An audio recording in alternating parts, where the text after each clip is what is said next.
actually come intending to do seed.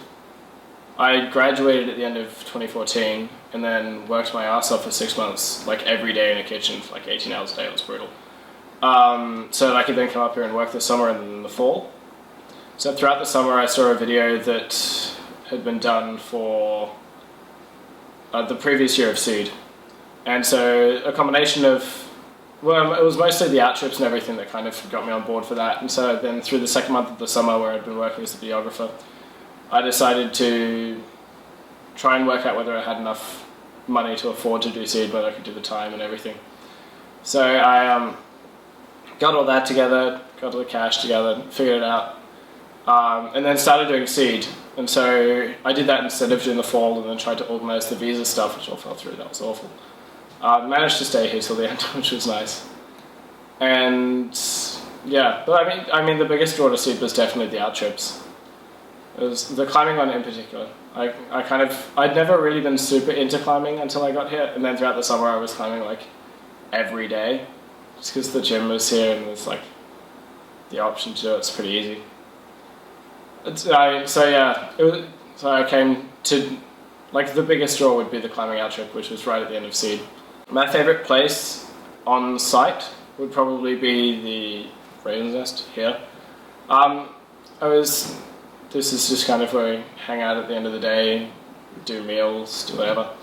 It's kind of just a nice place to relax and chill out. You don't really have to do much. You can just kind of hang out as a group and talk and watch movies and relax and do whatever you want to do. The highlight of my time here was the climbing trip.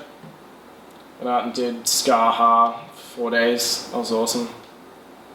Got to try a whole heap of different styles that I hadn't done before. Got to lead, which I hadn't done before as well. It was dodgy. What's challenged me the most through seed was the snowshoeing trip through January. It was pretty bad. I mean, the first day was really nice because it was about -3, so it was pretty warm. It was like a light bit of snow throughout part of the day, but it was like kind of just a light drift of powder that was coming down. And I mean, I'm not really used to snow, obviously. But I mean, we were going through there, and it wasn't too bad. We got through there. It was pretty cold, and then we were camping just on the edge of the lake. And just as we arrived, it was like blowing really hard, blistering cold, frigid winds. And I was like, oh, this is gonna suck. But after about 5 minutes of being there, the wind died down. It didn't really pick up again for the rest of the trip, which was pretty great. So I kind of built the kitchen, set up the tents, and then kind of hiked around the lake, and then we finished off the day. Then the next day we hiked out, and then the rest of the group came in.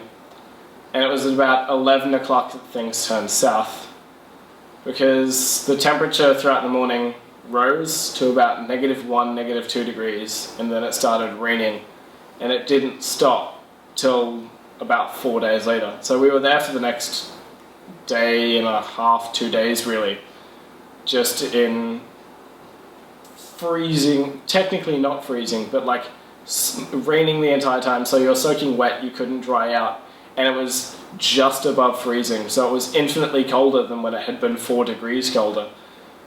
It was awful. So we were supposed to be building and sleeping in a snow cave that night, except it was like, it wasn't until we got to the 4th snow cave that we were trying to build, because we kept digging and then we found a log that had come down but we couldn't see under the snow, then we try something else, then we get in and find a log. Eventually we just had to, it was less of a snow cave that we built and more of the thing where you pile snow on top and then you dig in underneath, because we dug in and we got in just far enough that I could kind of get half my body in there, then we hit another log. So we just kind of followed the edge of the log as the side of the cave, and then just had to move the pile of snow that we built off the log to kind of the side of it. So we moved like most of the snow cave. So we didn't even finish till about 6 p.m. and it had been dark for an hour and a half. It was still freezing cold. It was like soaking wet and miserable. Then we managed to get this tiny little fire going, and so we stood around it for probably till like 9 o'clock, just because didn't really want to move or leave anywhere. And went to bed and had to sleep in a snow cave, which is cold. It was I mean, it was dry and it was pretty warm. I had a pretty good, easy time sleeping that night, but apparently the other two had a really bad time.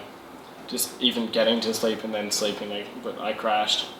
Then the next day, it was raining even more, sort of. Then we had to pack up like the soaked tents and then pack up all our gear. Then the last thing we wanted to do was, we wanted to hike out as soon as possible, obviously, and like one of the girls was ready to go, like 5 a.m. She was packed and ready to leave. So we had breakfast, and then they decided that we were going to hike around the lake again. So we hiked around the lake, and it was like the ice was cracking underneath us. So you're getting like wet feet from the lake underneath you, as well as wet everything else from the rain that's been coming down for the last 24 hours. So we had lunch at like the other side of the lake, underneath some trees with like the snow falling off the trees on top of you. Then we had to, like in pairs of two, run from cover to cover along the side of the lake, because there was been like 7 avalanches in the last 24 hours because of the rain and the sheer cliffs. So then we managed to make it back to the campsite, and then we started hiking out, so we probably didn't get back to camp till like 4 in the afternoon. So it was not a great time.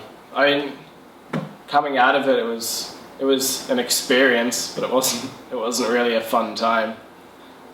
But I mean, all of the out trips have been a bit like that, though. They've been challenging and not entirely fun the entire time. Well, it's been kind of pretty rewarding throughout the entire thing.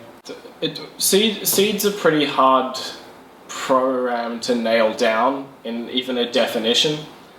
And so, because you cover such like a broad range of topics and do such a broad range of things, it's really hard to kind of describe the kind of like what you're going to get out of Seed. And so, I mean, you'll get people like me that came in to do like the out tripping and the outdoors side of it. Except then you could get people that come in and kind of really want to develop themselves, kind of work more towards developing their relationship with Christ. Or you could have someone that just doesn't really know what they want to do for the next year, and here's a way to kind of nail down 8 months and kind of figure out what you want to do in the start of the next year. So I mean, there's a lot of reasons to kind of do Seed, so it's a bit difficult to explain exactly what you can get out of it or why you should do it. I one day heard